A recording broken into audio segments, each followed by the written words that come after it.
My phone buzzed against the marble counter as I sipped my morning coffee. Another text from my sister, Emma. Sorry, Alex. Christmas dinner is family only this year. You understand, right? With your job and all. I stared at those words until they blurred. Family only.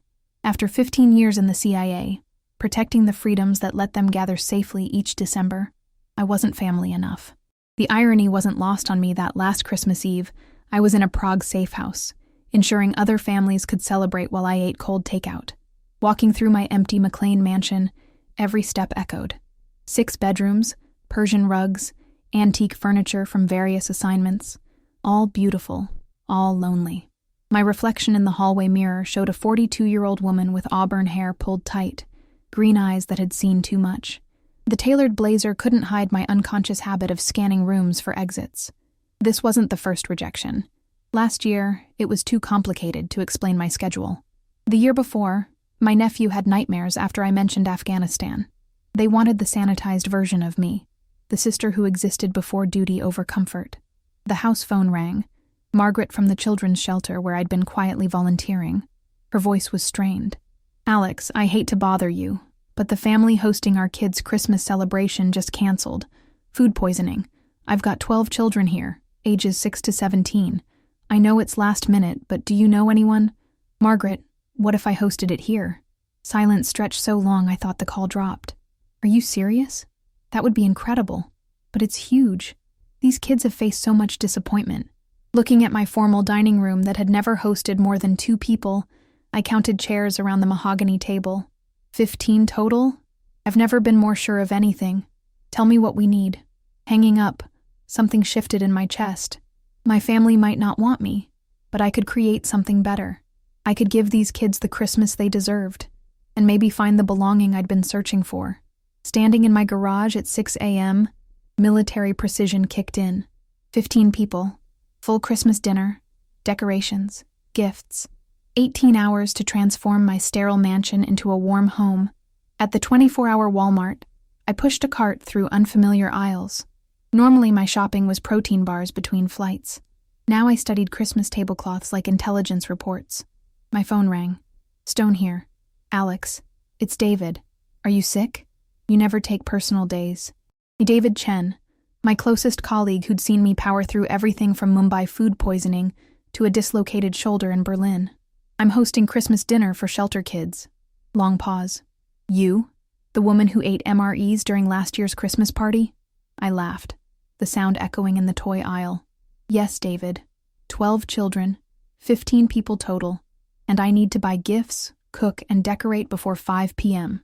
Normal people plan this for weeks, months. I've planned military coups in less time. Another pause. Sarah and I were ordering Chinese tonight. Mind if we help? Sarah makes incredible apple pie, and I'm surprisingly good at gift wrapping. 2 hours later, my dining room looked like Christmas exploded. David and Sarah arrived with reinforcements.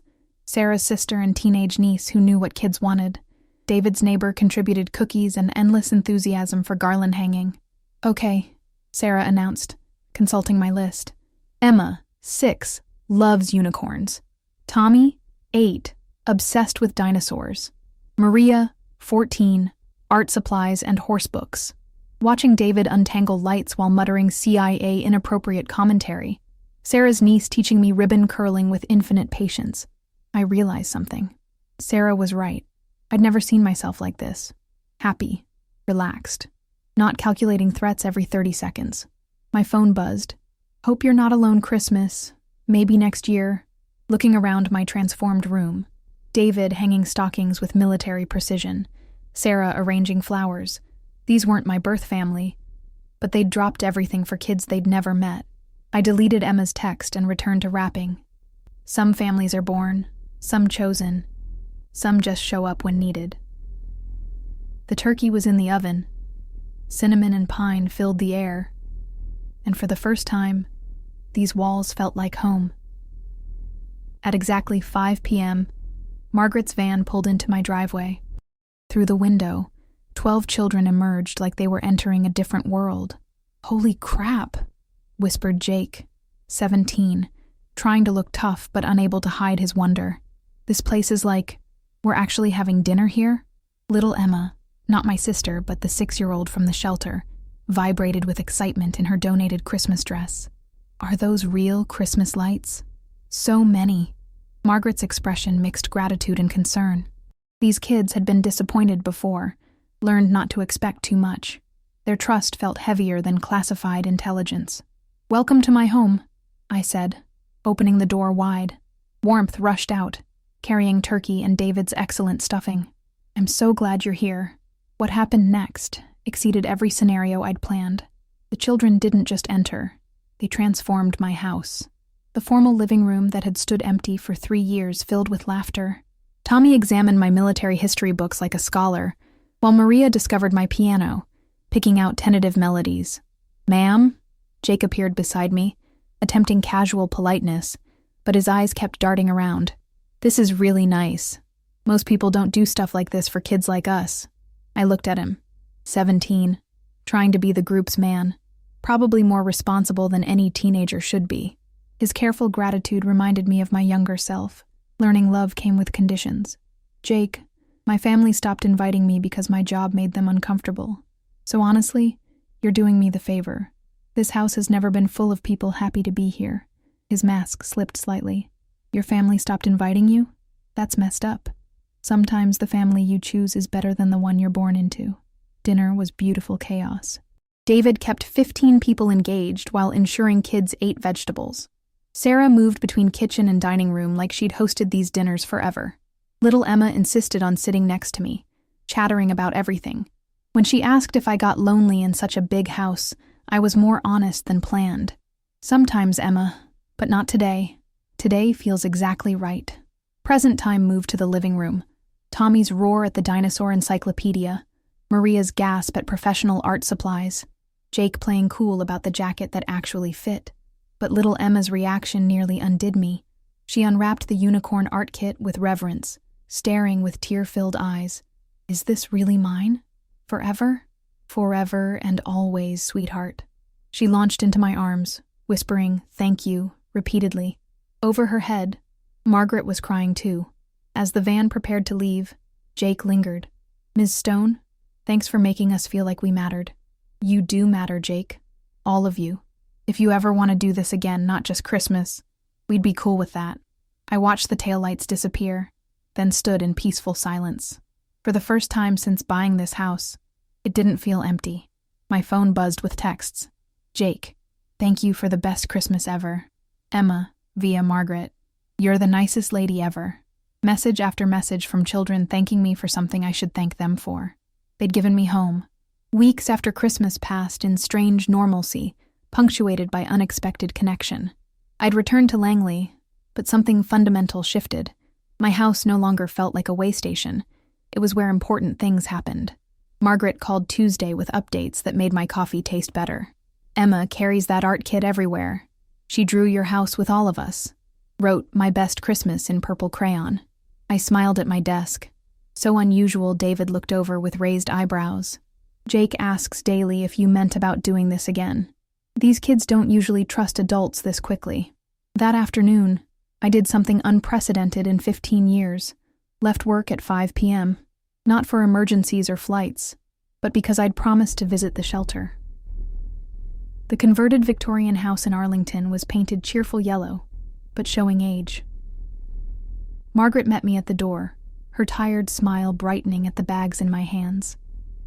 "Please don't tell me more presents." Ingredients.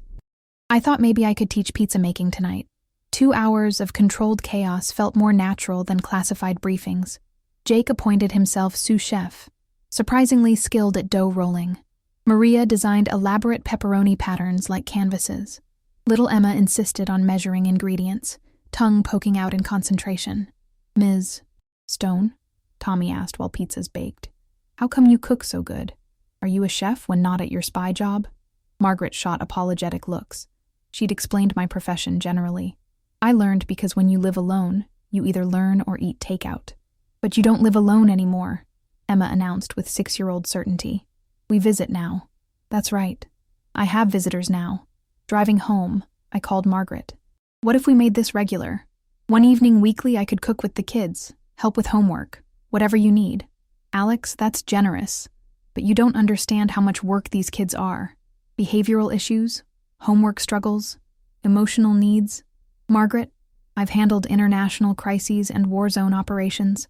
I think I can manage math homework. Long pause. All right. Don't say I didn't warn you when Jake argues about English essays and Emma tells you every thought crossing her mind. I'm looking forward to it. And I was. For the first time in years, I had something to anticipate, unrelated to national security. Kids excited to see me, wanting to share artwork and daily stories. That weekend, David and Sarah joined our new Saturday routine: grocery shopping for shelter dinners, meal prep in my finely used kitchen. Sarah brought recipe collections, determined to expand culinary horizons beyond pizza and spaghetti.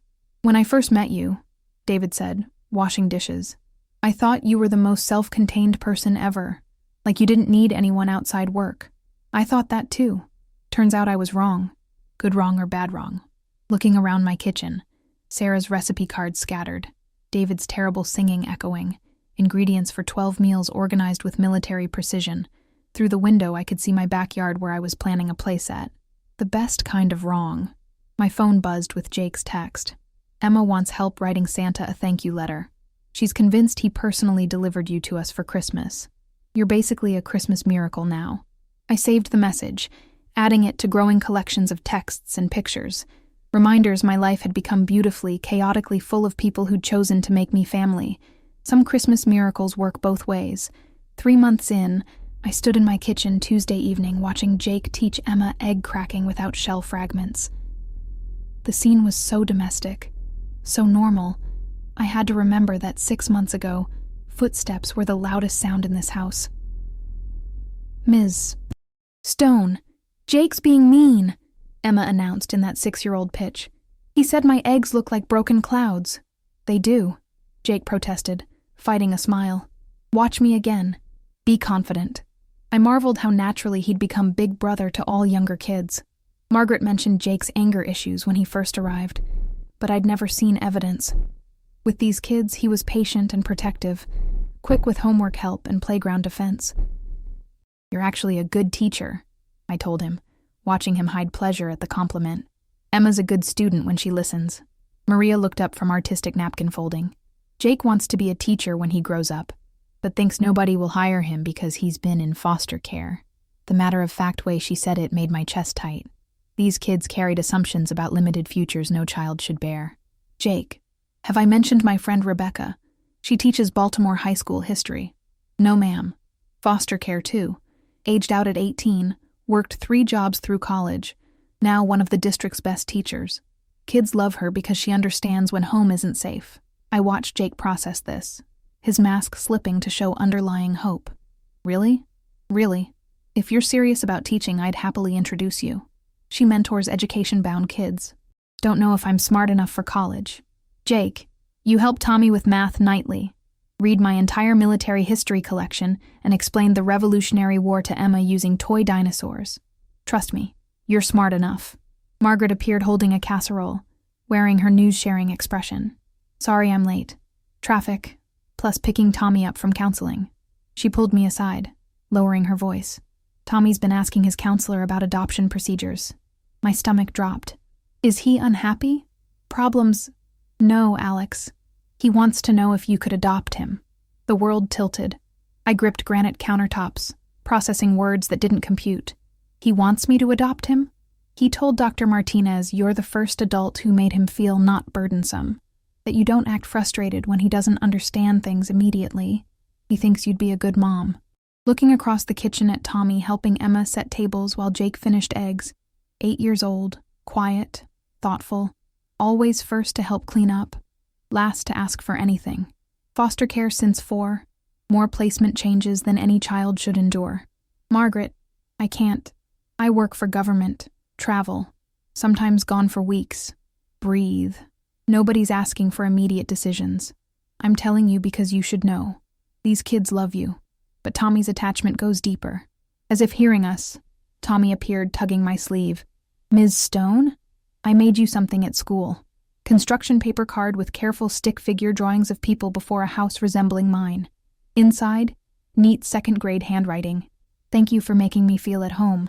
Love, Tommy. kneeling to his eye level, studying his serious face. "This is beautiful. Tell me about the drawing. That's you and me and all the kids at your house. See? Jake and Emma and Maria," pointing to each figure excitedly. "Us having dinner like a real family. What makes a real family, Tommy?" Thoughtful pause. "People happy when you come home. People who miss you when gone. People who help when sad and celebrate when happy." Very smart answer. "Ms. Stone, can I ask something?" "Of course. Do you think someone like me could ever have a real family? Not just visiting, but for keeps?" Looking into hopeful, vulnerable eyes, I felt carefully constructed walls crumble. All rational reasons why I couldn't possibly be responsible for a child dissolved facing this brave little boy who'd endured so much but still had courage to ask for what he needed. "Tommy, someone like you deserves a real family more than almost anyone. Do you think you might want to try being my mom? For real? I know it's big, and I promise I'd be really good." I wrapped him in a hug that felt like coming home and making promises simultaneously. Over his head, Margaret's eye caught mine. She was crying, but smiling, giving the tiniest encouraging nod. "Tommy, let's definitely talk about that.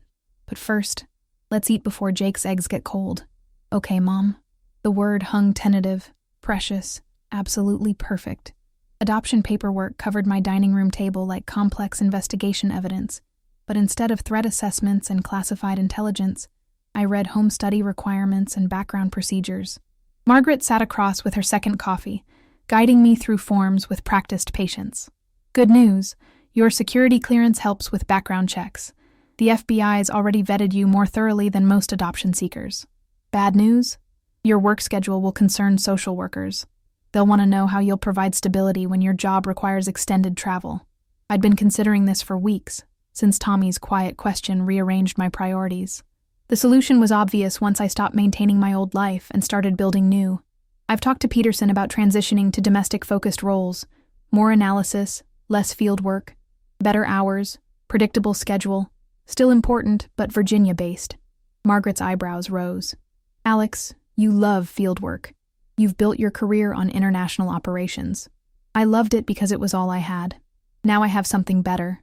Tommy appeared in pajamas despite nearly noon Saturday, staying weekends with me for the past month. A trial arrangement evolved naturally from weeknight dinners. "Are those papers to make me your real son?" "Papers to start the process. It takes time to make official." "How much time?" Margaret smiled at his impatience. "About 6 months, sweetie. Lots of steps to ensure everything's done properly."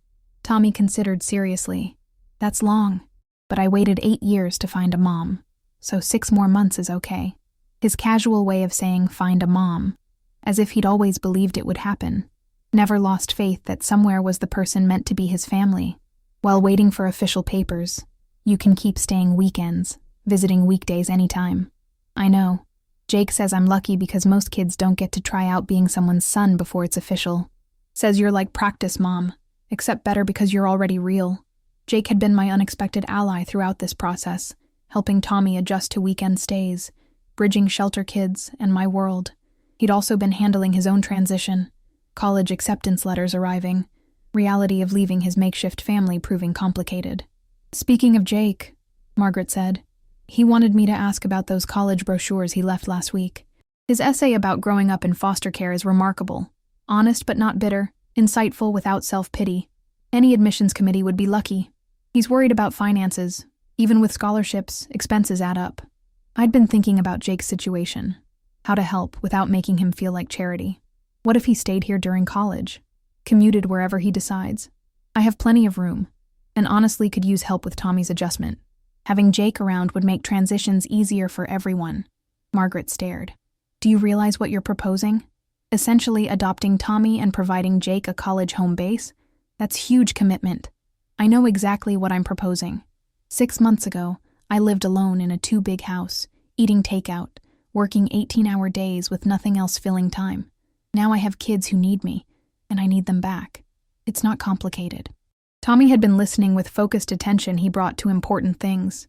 "Ms. Stone? Alex? Pausing, uncertain about what to call me. "What is it, sweetheart? When papers make it official, do I have to call you Mom? Or can I keep calling you Alex until it feels right?" I pulled him into my lap, this thoughtful boy who worried about everyone else's comfort while navigating his own enormous life change. Tommy, call me whatever feels right, whenever it feels right. No rush for anything. Okay, but I practiced saying mom in the mirror yesterday and it sounded pretty good. How did it sound? Like it belonged. Margaret gathered paperwork after wiping away tears. I'll submit these this week.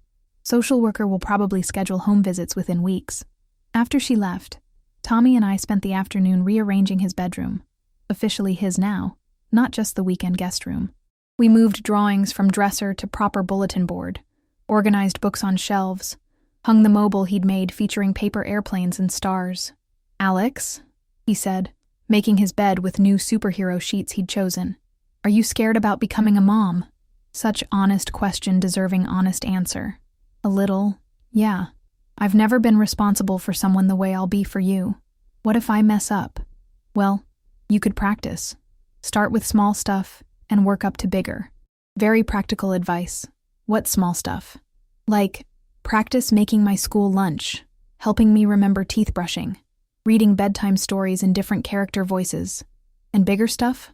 Serious consideration, teaching me to drive, helping with really hard homework, making sure I know how to be a good person when grown up. Sitting on his newly made bed, amazed again by his thinking depth. Tommy, you're already a good person. One of the best I know. Jake says that's because I had good practice at shelter. Says kids like us learn to take care of each other, so we're already good at thinking about other people. Jake's pretty smart. Yeah, I hope he stays for college. Would be nice if we could all still be family, even when I'm officially your son. I hope so too, buddy. That night, after Tommy slept, I sat in my kitchen with tea and called David. So, how does it feel to be almost a mom? Terrifying and perfect and completely right, all simultaneously. Sounds right. Sarah says that's how she felt when we married, jumping off a cliff, but into exactly the right place. David, thank you for Christmas help, supporting this crazy transition, being the friend who shows up when it matters. Thank you for letting us be part of it. This whole thing, you and Tommy, shelter kids, everything, made our lives better too. Sarah's already planning Tommy's adoption party. I laughed, imagining Sarah's party planning enthusiasm. Tell her not to go overboard. Too late. She's researching adoption cake designs. After hanging up, I walked upstairs to check Tommy once more. He was sprawled across bed, one arm hanging offside, breathing deep, peaceful breath of completely safe children. In 6 months, this would be official. He'd legally be my son. I'd legally be his mother. But standing in his doorway, watching him sleep in superhero pajamas in our decorated room, I knew paperwork was just formality. We were already family. The Arlington courthouse wasn't what I'd expected for such momentous days. No grand columns, just practical government building like dozens I'd visited for security briefings. But today felt different. Today, I wasn't Agent Alexandra Stone. I was someone's almost mother, wearing my best dress, holding an 8-year-old's hand who'd been awake since 5 a.m. with excitement. Do you think the judge will be nice? Tommy asked for the 4th time, straightening his new tie with careful attention. Jake had taught him proper tying, and he'd practiced all week. I think she'll be very nice, I assured him, fighting my own nerves. 6 months of home visits, interviews, paperwork led to this moment, and I couldn't quite believe it was happening. The hallway outside Judge Martinez's courtroom was full of our makeshift family. Margaret sat with little Emma, who insisted on wearing her Christmas dress because it was the fanciest thing for Tommy's special day. Jake paced near windows, trying to hide emotions behind tough guy facade but fooling no one. David and Sarah claimed bench seats, Sarah clutching camera and tissue box equally. Ms. Stone? Court clerk appeared. Judge Martinez is ready. Tommy's hand tightened as we entered the courtroom. Smaller than imagined, wood-paneled, formal but somehow warm. Judge Martinez, 50s with kind eyes and silver hair, smiled as we approached. Good morning, Tommy. Ms. Stone, I understand we're making something official today. Yes, ma'am, Tommy replied, voice clear despite nervousness. We're here so Alex can become my real mom. Let's talk about that. Tommy, do you understand what adoption means? It means Alex will be my mom forever, even when I'm grown up. I'll have her last name, and she'll be responsible for teaching me stuff and making sure I'm okay. We'll be a real family. Ms. Stone, Are you prepared to take on that responsibility?